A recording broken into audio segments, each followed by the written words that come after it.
Caros colegas, Ladies and gentlemen, we are facing challenges in uncertain times, but at these sort of junctures, our responsibility is to have the privilege of deciding over the future of millions of Europeans, and that is an honour that should instill hope in our action, and we shouldn't be discouraged. Sometimes people feel discouraged, but I think we need to bear in mind that we have the possibility to change things. We can decide to act rather than to moan and complain. We can decide to take decisions rather than complain. We can do something rather than pointing the finger.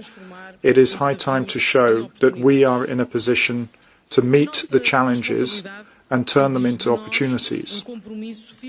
Our responsibility requires of us a clear obligation to defend our ideals, but more particularly it requires of us that Europe reconfirms itself as the best place in the world to live in freedom, security, justice and democracy in harmony with nature.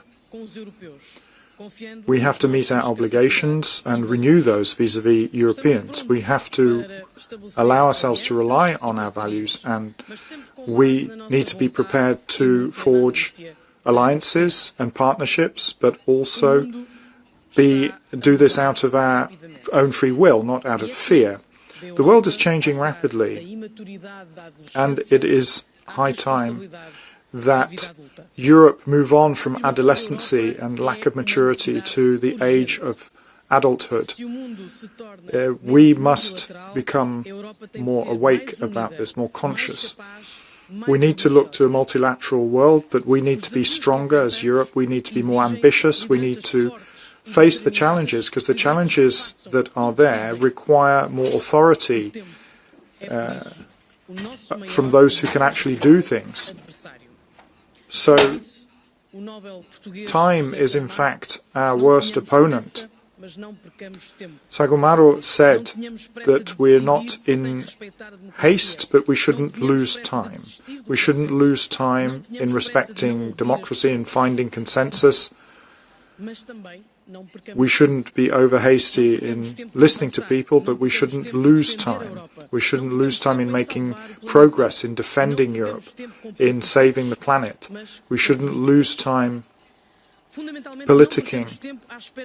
We should assume our responsibilities as politicians. We shouldn't expect that the world will change to our imagination. We need to see reality and move on.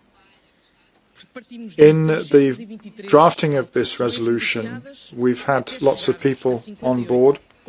We had 623 amendments tabled. We put them in 48 compromises, and this shows the ability for us to assume responsibility to meet and shoulder those political challenges we have. Some of the main points maybe I can mention: the recognition of the leadership of the European Union, more contributions from the newly industrialized states, calls to such states such as China to raise their contribution, including the financial contribution. Europe cannot shoulder the transition itself. We need to make sure that fair conditions are in place to move in that transition. We have the 2030 package. We need to have that obligation for decarbonisation over the coming decade. We need to have a prioritisation of clean tech and strengthen the contribution of agriculture, see farmers and recognise them as partners, the understanding of water against drought but against flooding, a gradual transition away from fossil fuels, and the necessity to regulate the carbon price to achieve the objectives of the Paris Agreement. There has to be a just transition that allows the economy, agriculture and the rights of people to be respected.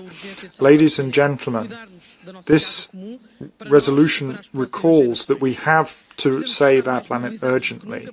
We have a lot of work to do to save the next generations. We need to be more agile and make sure that the temperature increase isn't too outrageous. And I will have the honour in the coming week to represent the Parliament at COP29. We will be acting together, shoulder to shoulder, with a hope that we're making a better future for everybody in a sustainable planet. I give the floor to Mr. Sigmund on behalf of the Council.